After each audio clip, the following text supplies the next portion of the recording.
Irreverent, entertaining, cool. You're listening to LA Talk Radio.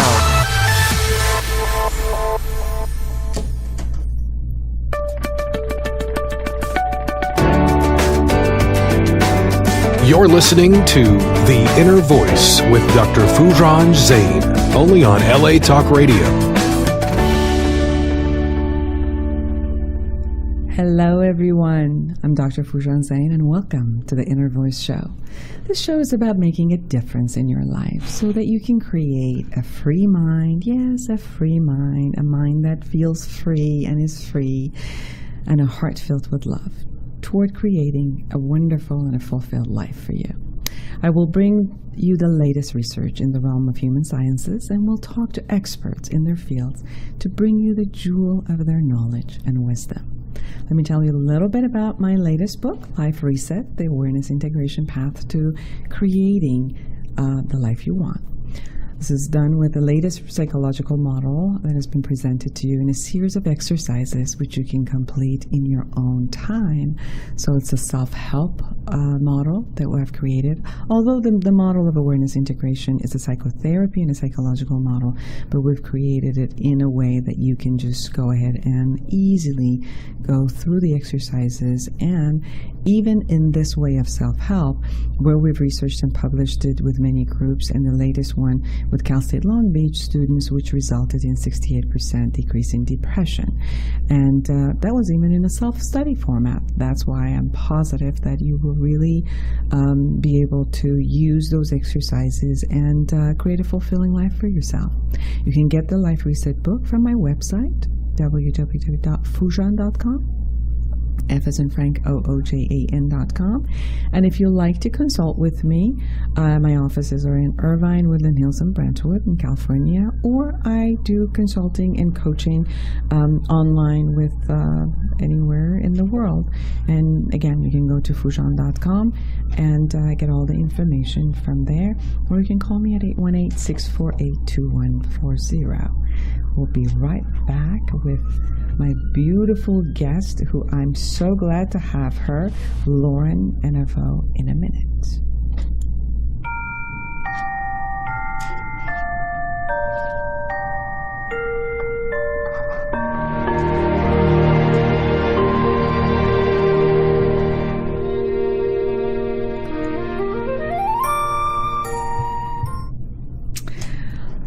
I'm so glad and excited to have Lauren Evanow with me. Let me tell you a little bit about her. Lauren's professional career has been as a successful entrepreneur and an innovator. She's founded and co-founded several companies ranging from manufacturing to retail in various industries, including medicine, non-toxic environmental products, and land development. She has helped create new technologies, software, in the area of personal transformation, my area, with the end goal of integrating those technologies into a whole body healthcare system. That's all I can say is wow. Currently, she is the co-founder and the CEO of JITGA, your Just-in-Time Genius Assistant. I love that name, which is deploying IBM Watson's cognitive capabilities to accelerate and optimize research on the web.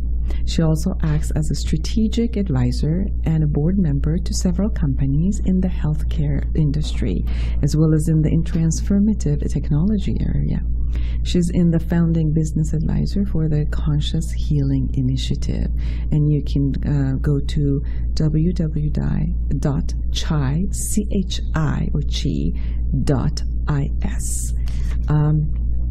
Welcome, Lauren. Thank you very much for having me. It's so nice to have you. Thank you for flying in to come to the studio and be with me and our audience and it's a delight. Listeners. Yes.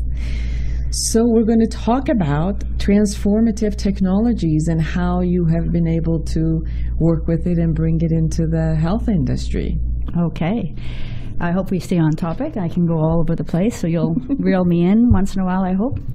So what's true is we've seen a proliferation of self-help over the last couple of years. Yes. And we've seen a proliferation and growth in meditation and mindfulness awareness. You're aware of that, if anybody is. And we've seen an increase in stress and depression and anxiety at the same time. So the question is, can technology help us evolve, and can technology help us be healthy? Seems like it has to, because on the other side, we're also getting a lot of research or statistics. No, I'm not going to say research, statistics about how depression is also growing because of the phenomena of Facebook and everybody living in this virtual world, where people are surveyed and said they're feeling much, much more lonelier, although technology has connected them to the whole world. So it's an interesting concept that in one way brings everybody together, and it can create healing, and in another way it's creating some sort of a separateness for us. That's true. So one of the things that I've thought about over the years is the difference between the experiential self or the quantified self and the qualified self. So in technology, the ones that seem to be separating us and helping us become more separate or lonely and isolated are those that are more quantifiable, versus having a quality of life or a quality technology which actually tells you how you're feeling and thinking. So you have to look at the technologies themselves and say, what are their purposes? And there's a big difference in those and their intentions. So the type of technology we're talking about is called transformative technology, which is a way of measuring what's happening inside and around the body, and the person themselves, and looking at those measurements as a means to improve upon them. So things like meditation, how can you be a better meditator? How can you optimize that? Well, what's happening when you're meditating? We're just learning now with brain scans and the like what happens when you meditate. We're just starting to explore these mind-body connections and these methodologies, which happen to be ancient, and now we're trying to create modern technologies based on these ancient technologies. And then we're also looking at, from a medical point of view, how can we measure those in a clinical setting such that we can implement them actually at source there. So that's interesting, because I remember when I was learning about biofeedback and neurofeedback, the most interesting concept for me was that when I was trying biofeedback, I thought that if I just verbally told myself, relax, that my body would relax. When I got connected to the biofeedback machine, it did not show that I was getting relaxed just because I said so. Right. But the minute I created a visualization of myself being at the beach with the sun and all of that, suddenly my body relaxed. So the technology was giving me the feedback of what I thought was not accurate, but then what it is that works. So this type of a feedback loop that you're saying that the technology can help in the awareness that we have in what works and what doesn't around our body, and then therefore to be able to also maybe do a duplicate or repeatability for other people. That's right.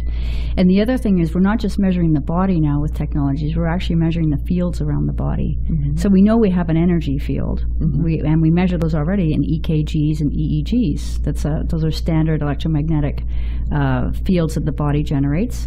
And the question is, do those fields interact with people? So are we affecting people, whether we know it or not, in a room? And how big is that field? And these kinds of technologies that can measure as well as do therapeutics. So we've got, again, another division in these kinds of devices. So there's a therapeutic aspect, and then there's a measuring aspect. So, for example, the conversation then how I can affect people could be that through my words, could be through my body language, and it could be that even if I'm not speaking and I have a poker face and really control myself, that mm-hmm. there's still the thought and the emotion would mm-hmm. still kind of radiate through the energy field and still impact the other person. That's right, and that's what we call a subtle body energy or subtle energy field. And so there's a plethora of scientists trying to measure that, but it's so difficult to separate out fields within fields in a room. It's difficult to know exactly what's going on, but there are some leading edge scientists that have been able to create devices to measure the impact of subtle energies and influence of healers on those devices. And they're seeing some really incredible effects with intention. So, and the healers that are very trained can actually change those devices tremendously. So we're starting to see there's evidence of a field effect. There's evidence of subtle influences that the field has on the body itself at the cellular level. And a good question is, are you affecting the person next to you? Do you end at your skin? And it's probably not likely that you end at your skin. So say more about intention. What do you say? There's a shift of intention shifts something in the body in a cellular level, or the energetic field, or the impact on the outside. So we're trying to measure intention over distances, and we're using random number generators to do that. So basically, it's like a computer that flips a coin 200 times a second, and basically everything is random. And we're trying to see if there is a way to influence that randomness. And we're seeing that it's possible to actually influence the on or off, or the ones or zeros. And so there's some apps that are going to be coming out that are going to measure this globally, and these are going to be global consciousness experiments to see if we can, as a collective, impact a device such that we can influence whether it's a 1 or a 0. Mm-hmm. So if that's possible with intention, so we need to look at when we're not paying attention to that, when we're sitting in a room with another, or just sitting by ourselves, what are our intentions? Does that go somewhere? Does that have impact somewhere? And not only does it have impact on another, what impact does it have on your tissues, on your biological system? So internally and externally, look at that. Yeah. I know you're a scientist. Citizen scientist, I got to be careful. Scientist, yeah. What got you to where you are today? Because as we were talking before, it is such a vast variety of conversations in the background and studies that you have brought together to come to the place that you are. When I was a kid, I was interested in why people got sick and why others didn't. And then why did the ones that got sick got better and some didn't? I was very curious about that, so I thought I would go into the field of medicine. I thought I would become a medical doctor, and I would figure it all out. And so I did my pre-med in physiology, but as I was working voluntarily in hospitals, I didn't see people getting better. I didn't recognize that would be my field of interest. So I went into the industry of medicine. So I thought, well, I'll just invent a bunch of surgical procedures or techniques or devices, and that'll shorten the time for people's healing. And that gave me an introduction to what medicine really is, the back end of it. But it didn't leave me satisfied as far as understanding that original question as a child: what makes people healthy, what makes people unhealthy, what's the difference, how do we monitor it, how do we measure it, and how do we impact it? So I left medicine and went into the industry of the environment because I saw the problems with the environment. I realized that whatever I'm ingesting, whatever I'm breathing, whatever I'm doing is impacting everything around me. And I had kids at the time, so I thought, well, I'm going to pivot and try to make sure my kids have got a future. So I did that, but I put a comma on medicine. I said, come back. I would come back to it. And so I said, well, the only thing I can think of that's impacting the effects, and this is before psychoneuroimmunology actually was coined, it was consciousness. So I started to study consciousness and the methodologies to influence consciousness. So Vedic traditions, Tibetan healing traditions, North American and South American shamanic traditions. What were the ancient peoples doing and that kept them healthy? And was there something we were missing in our allopathic model?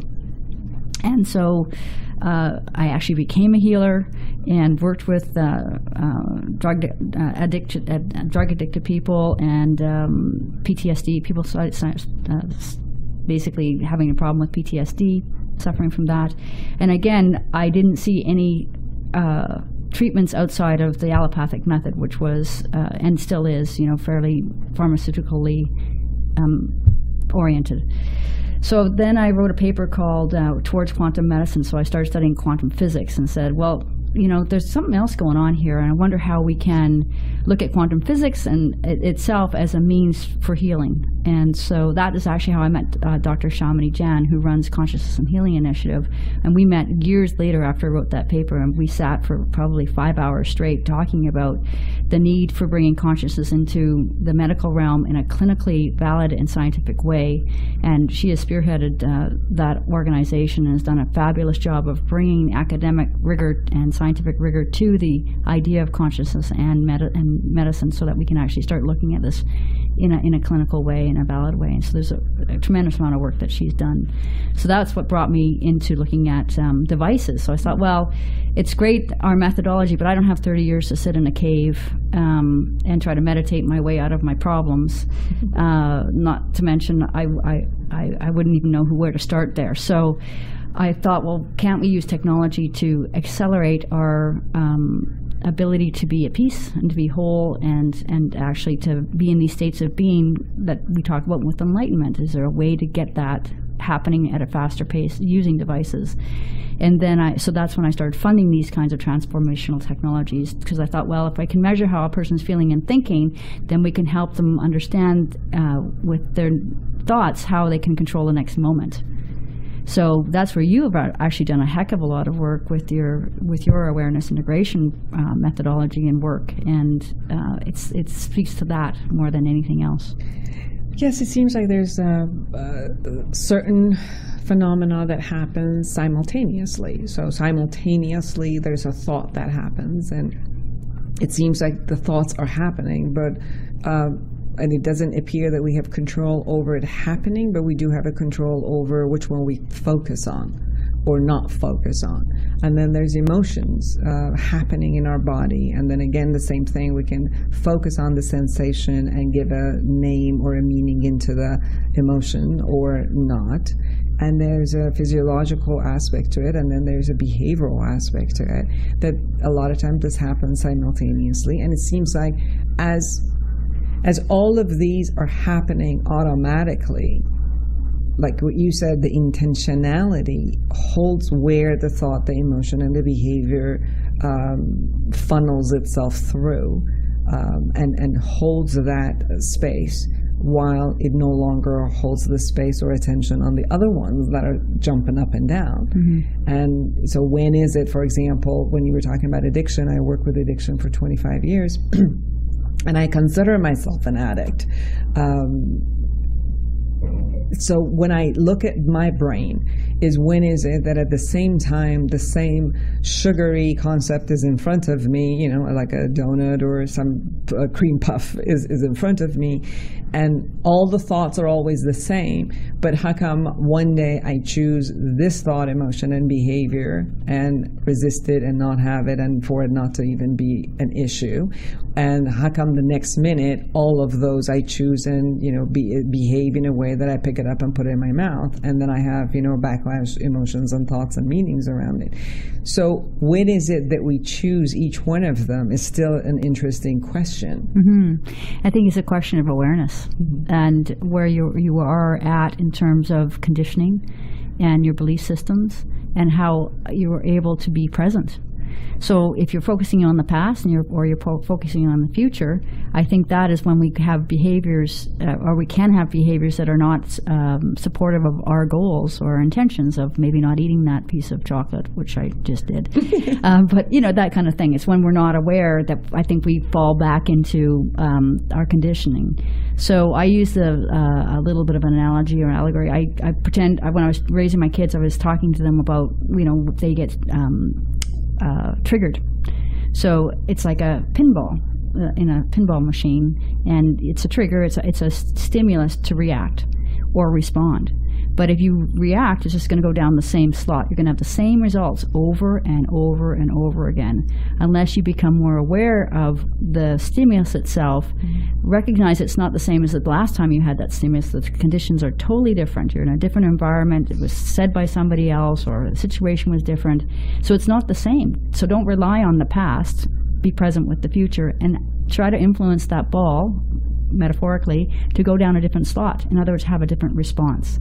So we would play these awareness games. Also have a different destination. Exactly. Yeah. So you would basically, I'd say, well, how long can you keep the ball in play before you have it's actually been drained? We use that imagery because, you know, you're trying to keep the ball alive, which is to say you're trying to stay present. And how long can you stay present with this moment such that you're not reacting to the past or projecting into the future. And I remember a lot of the biofeedback or neurofeedback games that they were creating had to do with the creation of bringing you right back into the present, because like you had to focus very clearly for a balloon to go up, and the minute your focus on that present moment was gone, that it would come back out.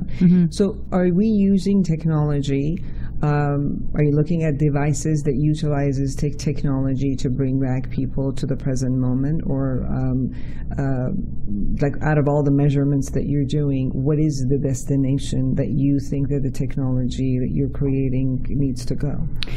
Well, the Muse headband is a good example of a technology that helps us become more focused, more aware, and there's many technologies now, especially in the athletic realm, the fitness realm, to help us reach our goals, if you will, which are to achieve flow and flow state. So I'm not working on any of those devices because that's a pretty full area now, and I've turned over to artificial intelligence now because I want to make an artificially aware computer, not an artificially intelligent computer. And the reason awareness is important is if technology is a representation of being human, where's the line? So if we can make an artificially aware computer system, does that make us artificial? So that's a whole another rabbit hole we can't go down. But in terms of specific technologies for measuring biofeedback and that, I am not doing that any longer. I have built something that measures a person's state of being in the moment using their breath and their brain waves. And the theory is that our breath actually contains our intention and how we were feeling and thinking, as informed by the heart waves, the heart field, and the brain field. And we do know we have brain cells in the heart, and the heart actually informs the brain well in advance of the brain actually acting. So the idea or the thoughts are, and this is based on Eastern mysticism, that the breath actually holds all the information. So we developed a technology to capture that information at a microphone level, separate out the noise, which would be anything that was disharmonic in that moment, and then feedback the harmony back into the person's awareness vis-a-vis sound and light. So you're watching yourself create in moment to moment the next moment, and then you start to learn how to control with intention and an awareness and focus the next moment. And so you make these patterns on our screens and start controlling, creating reality in some very extended views. That would be an extended argument for some people, but basically, so it's almost like fast forwarding many years of meditation and creating more gray matter and all of that in the brain, because you're fast forwarding it with the technology that you're doing. So it's it's sort of the ultimate meditation tool, because it's an open eye focused meditation, but you have to be present in order to achieve being able to create the next moment. And then because if you stay on the old past, you're in the past and you're creating the old stuff. So really it makes you aware of what you're feeling and thinking, and then focusing on what you want and actually trying to create that on the screen and in the sounds. So first learning to be present, then learning to continuously be present, then learning how to influence the present to create a result that you want, and then learning how to sustain intentionally creating a result that you want. Right. Okay. And one might say in a quantum world, we're creating our reality all the time. Now that's a difficult thing to prove. The math is not quite there yet, but looking at healing, we have to actually look at physics. So because the biofield is a physics phenomena. So this might get off of needs more scientific rigor and a mathematical application, but we might be able to prove one day that we're actually really are creating our reality just by how we're thinking. And so if that's the case, where do you take responsibility for the way you're thinking? And the methodology to become aware of what you're thinking are things that you're doing. And so it just feeds back to taking responsibility for the present moment. Yes. It's interesting that there is this world of meditative, and the consciousness that is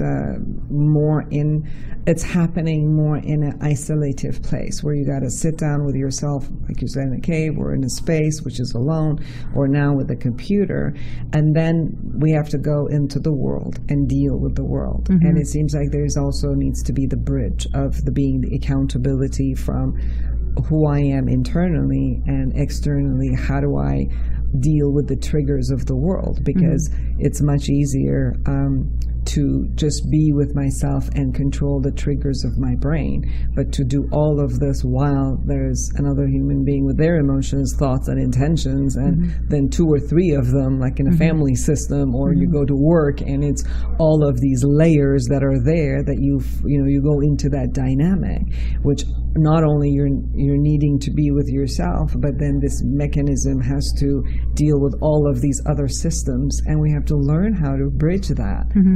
But it still takes the awareness and the practice internally, and then to go and bridge it to the external world. So you're really talking about enlightenment, so Dr. Jeffrey Martin at Sophia University is doing this giant experiment called the Finder's Course. And so in this course, he spent 8 to 10 years, I think it was 8 years, looking for enlightened people. And they're hard to find because typically if you're quote-unquote enlightened, you're not really interested in things that are ego-based, or you're not really looking for feedback, or you're not really in the world in the same kind of way. Let's just say it that way. But it took him 8 years to find about 1,000 people to talk to, and he would spend anywhere from 10 minutes to weeks with the various people from around the world. And he integrated all that he learned into a course called the Finder's Course as an experiment, as a social experiment, to see if he could bring people these techniques and technologies to help them become enlightened faster. So I think they're doing their 10th version of it now, and they are using devices to measure, they're using biosensors to measure the effects of the various techniques, but he has probably 40 different techniques. And so what he did was he put it together in a course, and you get to play with these different methodologies, and there's a whole bunch of them to help you become having less self-referential thoughts. When he did this research, he realized that there wasn't really any stage, or there wasn't just one stage of enlightenment, that it's actually a continuum. And he could define those stages or buckets quite clearly by the research he did with the 1,000+ enlightened people. So the idea is that there's times that you don't want to be in a certain stage of enlightenment because you can't function in the world. You don't have, in fact, your memory kind of doesn't work as well. You don't really interface with this world very well. You really don't care about this, we're in LA, so we might not care about this external world. We're just being. But that might not help you pay your bills or sustain a life or a relationship or whatever. So you might want to go to a different level of enlightenment, which is might be something like you don't hear that self-referential thought in your head. You're just in flow. And so that actually works for a lot of people. And then he's measuring the physiological impact of being that particular bucket or level of enlightenment. But it is a level of enlightenment to be able to sustain the ability to be aware and interact with another or interact with the physical world. Right. I mean, I'm a marriage and family therapist, so obviously I get a lot of families and people who one person in that family system chooses to go towards self-awareness, consciousness, enlightenment, and move beyond a certain ego state that they are. And it shifts the whole system of the family. Mm-hmm. And if they have, for example, businesses, it shifts the whole system of the relationship with whatever it is. And then it comes also with the responsibility of what type of responsibility do I have with the system that I have created or contracted with as I'm growing, and what type of responsibility and accountability do I have in also managing that system as I'm managing myself and moving in a space that I don't even know where I'm going yet, mm-hmm. because mm-hmm. there's not a roadmap necessarily. Mm-hmm. I know a lot of people go through their own experiences and write about it, and they'll give you how the path is, but nobody really knows how their path is going to flourish and open open up. Yeah. So it's always been an interesting phenomena of watching people grow beyond space and a contractual agreement that they've had with people around them. And then yet everybody's kind of left in that space of separateness because people are shifting. So it's an interesting phenomena about it, even when we're talking about technology, like growth happens, it's inevitable. It's going to happen, whether it happens slowly or fast. And how can we, link this growth with the other people who also we live with and we have some sort of a link with? Well, those are really great questions, and on a personal level, I can speak to that for sure. When you don't plan your moments of aha, and if you do, that's kind of interesting if you could do that. But so I do believe there's crisis that causes us to accelerate our growth if we choose to look at it that way. And I do believe there's moments where you just have you just are in awe of being here on this planet, and it might move you to these various states of enlightenment, and trying to relate that to a significant other could be very difficult, especially if you're expecting them to have the same experience. Yes. And then the disconnect happens, and then there's expectations and contracts like you suggested, and things can fall apart when it comes to personal transformation. Absolutely. So I have 3 children, 24, 26, and 28. So, and one is married, and it's an interesting thing to watch because they're young and they get to have their experience for sure, no problem. But when you're the older person and you've kind of gone through a little bit of a gauntlet yourself, and they've watched you go through it, it's not like they weren't present. You have to let people have their experience, and if they choose to share it, that's great. But having an expectation of another to understand it is maybe a little bit unreasonable. But to have empathy around it and compassion around that is different. And I don't think we're built in our education system or our modeling yet to have that as a default. If we did, I think we'd have a lot less tension. We would probably have less issues in terms of communication globally. That would have huge impact. If we had more compassion and empathy when somebody's going through something or having an experience that's truly their own unique experience, to get them to the next higher level of order for the good of their own inner growth. Yes. But it does can cause rifts within a system called a family. And that's where we were talking about the technology that we were talking about, like a social technology. It appears to create both of those concepts, where it attaches you and gives you the opportunity to grow faster because you have so many links to all of these thought process and access to the world, which gives you a faster way of growing. And then yet we haven't been necessarily equipped with the sense of responsibility of how do you communicate and complete with some aspect of who you are in a relationship, while you're jolting and jumping out to another space, where it also can come back and hold off the space you're going. Because so as an example, for example, I used to work with a family where the gentleman started becoming very much in the path of he went to Tibet for a long time. He went into study of consciousness. He went into study of quantum physics, and then he started just meditating all day, levitating, and doing a lot of his own experiences. He stopped working. He had a business. He just stopped going to the business, and then his wife and 3 kids had no longer any money, and she had to go back and now learn new skills, and everybody was angry with him. And his best way was not to get involved with their anger, which was again another essence of being irresponsible from one space and not communication.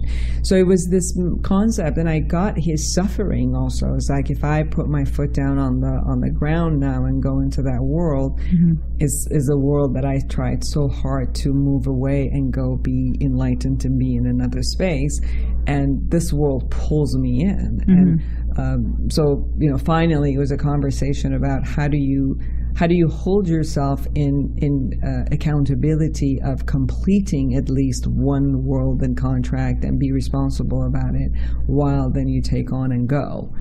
And I've seen this happening a lot with this new wave of the desire to go into an enlightenment place. Well, Dr. Jeffrey Martin would be a better guest to talk about that directly. He has the data for sure, what would the world look like if we were all walking around enlightened? Would we have, the systems that we have in place? Would we have the transportation system? Would we be driven to build anything new? Would we still be innovative? What would it look like to be not attached to outcome? And I'm not sure that would be a world that would be functioning in the way that we function today. So let me ask you this. There's a lot of definitions of consciousness and enlightenment. So tell me your definition based on your studies of what do you say consciousness is, and then therefore from being a conscious being going toward enlightenment, what does that mean when it comes to a human being? So consciousness, very briefly, in my worldview, is just becoming aware of this next moment, which is something rolling around. I know, I'm rolling my pen all over the place. I'm making you nervous. No, it was like so amazing. I wanted to write it, and the pen said, "Forget writing. Just look at her and take it in. Be present." Oh yeah. So consciousness is simply a level of awareness, and there are so many arguments about it being just an epiphenomenon of brain cells reacting. Now, recently, I just want to tell you there was a study that came out from NYU. It was actually emergency doctors that were reviving people that had actually passed away, or their hearts had stopped and they had no brain function. So technically, we would call that person dead. But because of our brilliant medical system, with an emergency situation, acute situations, we can keep people, quote unquote, alive for extended periods of time. But with various interventions, it's absolutely amazing, and that's where we are machine-like. But what happened was, when they were keeping these people alive, quote unquote, they had no brain function and they didn't have a heart. Their hearts weren't necessarily working. Their hearts had stopped, and they might have kept them beating artificially.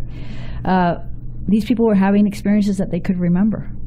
So what it was suggested is, and they had 1,300, I think, were in the case studies. People were going out and they were actually floating around ORs, and they could report back when they actually came back into their quote unquote bodies, what they saw, what they heard, what the interventions were to keep them alive. They actually had memories. But if they had no brain function, and certainly their hearts were working, but under these conditions, where is consciousness? So this just has been published just recently. So we have this whole bunch of debates going on that is accelerating the idea that consciousness is not an epiphenomenon of the brain, because if you're brain dead, you have no consciousness. So how do these people remember where they've been or have the experiences that they've had? So we've got to expand our view of what consciousness is. But for me, it's just being aware, and aware that I'm aware. And it just goes down the rabbit hole that way. And how aware am I? And where do I end? And where do I start? And is there a beginning? Is there an end? That kind of thing. And that can be that's rhetoric that can be followed with some math. But where that goes is to say, how does that play into enlightenment? Is becoming aware that you're aware, and eventually there is no you. There's no boundary of that. So you start dropping the ego. You start not hearing that voice in your head that's telling you to turn left, turn right, and my glasses aren't on straight, whatever the case may be. And as you move up that scale, or that continuum, you really just don't see life the same way. Your experience is so expanded that it just doesn't make sense to you to worry about anything that's ego-based. So that's not consciousness. That's on a level of consciousness that has a direct measurement, or can be directly measured in this methodology that Jeffrey created, just to sort of see where you are. So I hope that answered your question. And then so as we go into the world of enlightenment, so Yeah. it starts from unconsciousness, it starts from becoming aware that you're aware, and then maybe those boundaries are no longer needed, let's say, to secure a self for you. So the self expands, or it just it evaporates, that you become the one with everything in the present moment. And then how do you define enlightenment within those realms? Well, the gist is enlightenment is not being attached to the awareness. So you're actually just not thinking anymore. So wouldn't that put us in only an observer position? Well, the question is there an observer? Because that's the argument of consciousness. If who's observing if there's no observer? And that's, again, lots of academics circling around and chasing their tails on that one. So there's no definitive idea of who is the ultimate observer.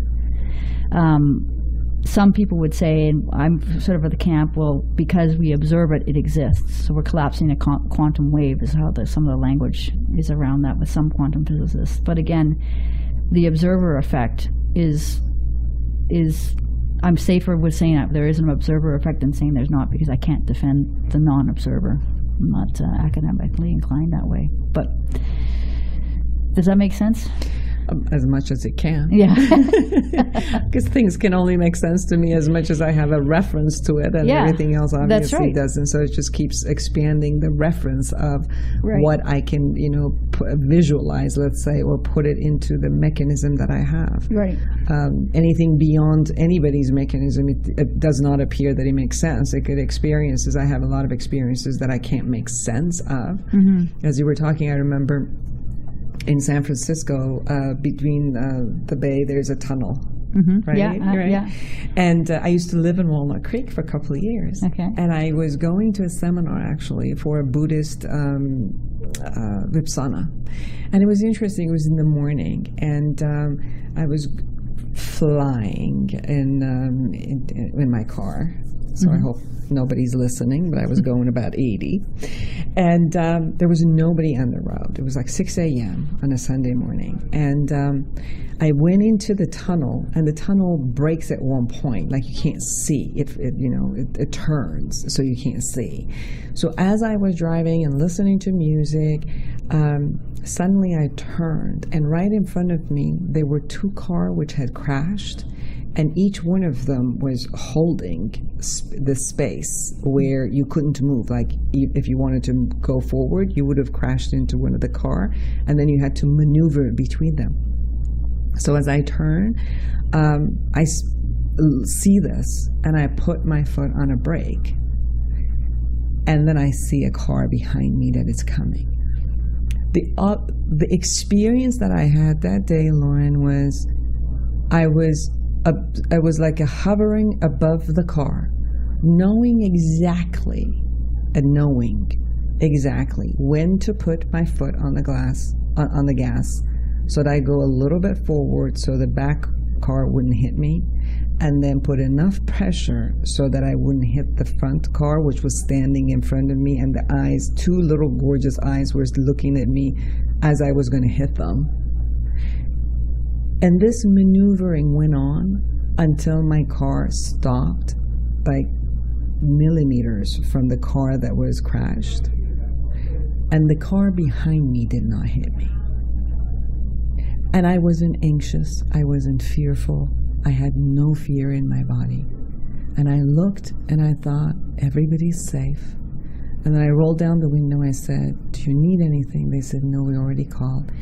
And relaxed, I turned, maneuvered around the two cars, and I went to the workshop.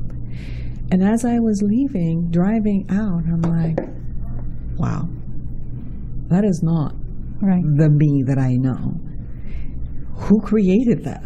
Like, who was that had such a knowing of exactly where the parameters were, with no emotions attached, of just being present? Now, that was a wow moment, which is not replicable for me. It just happened. But as you were talking, it related to that experience for you. What if this moment right now is exactly the same, but you just don't recognize that? You know, why isn't this moment a miracle? Because it is. It's not as it's profound, but something got your attention where you went, whoa, there's something bigger than me, this little me in the car driving at 80 miles an hour. There's something else going on. There's like an epi awareness going on that's looking after me, or there's an ability there, and that's what athletes kind of access as well when they are in flow states as well. That's like they've left their body and they're not thinking anymore, because thought is very slow. You know, it's not actually doesn't explain us being able to hit a baseball at 90 miles an hour. We actually can't respond fast enough to the pitch. So something else is going on. But is that what we're also talking about, consciousness? Absolutely. So capturing that, I think that's why we watch sports. I'm going out on a limb here, but I used to watch football when I was a kid. One, I had 3 older brothers, and they made me watch it. But the other reason was I would see a miracle every time the quarterback would throw the ball, because the receiver was hit and fell down and got bumped and got whatever. Even though they've practiced that a million times, the quarterback can't predict what's happening for him either, yet the ball gets launched and the guy puts his arms out and catches it, 30 feet or 40 feet or 100 feet down the 100 feet's too far, but a long ways, the long bomb. And it's a miracle. And every moment is that miracle. But for some reason, we forget that. And my offering is to say, to your audience and to others that might listen to this, is that, remember, take the time to listen to your breath or your heart rate, or look at the person across the room from you and just realize what a miracle is to be in this relationship called space-time in a bodysuit that allows us to feel it. Otherwise, we wouldn't have an experience of space-time. We would just be floating, which is what enlightened people do. Very, very highly enlightened people on that bucket list I was saying, they don't even associate to their body anymore. They're disassociated, which is why you go to India and these other places and you see these people that don't eat for a long time because they're not there.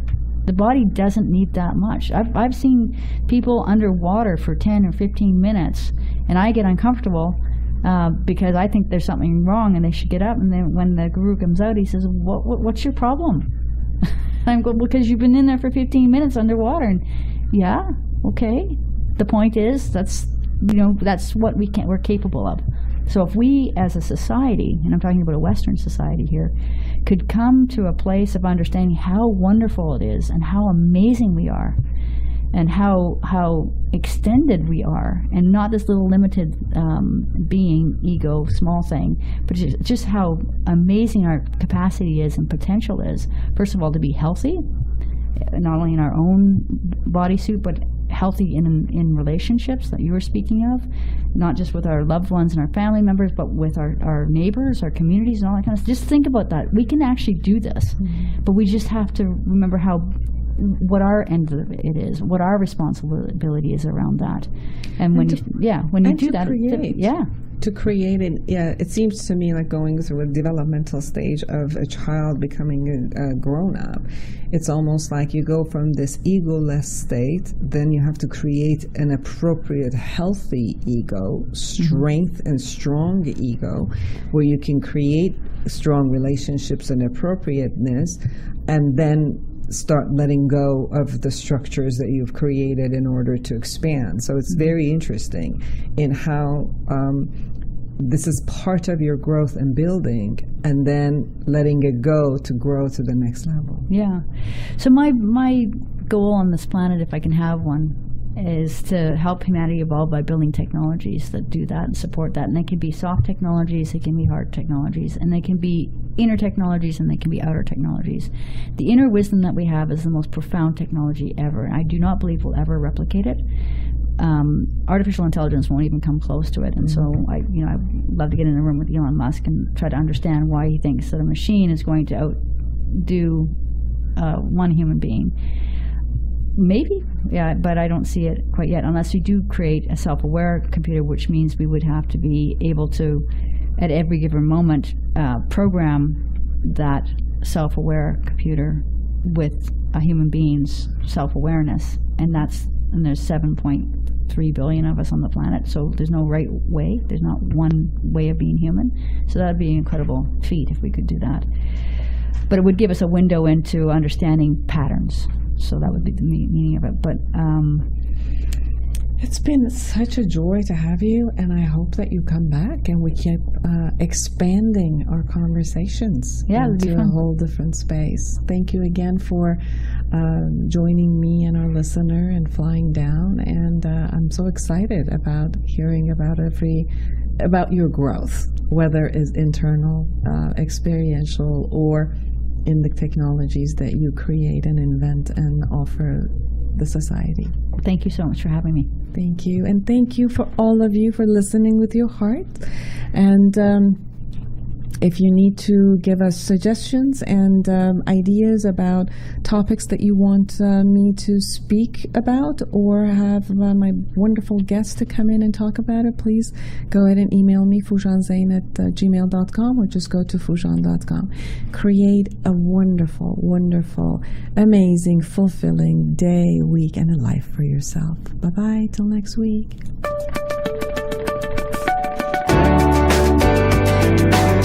You're listening to The Inner Voice with Dr. Foojan Zeine, only on LA Talk Radio.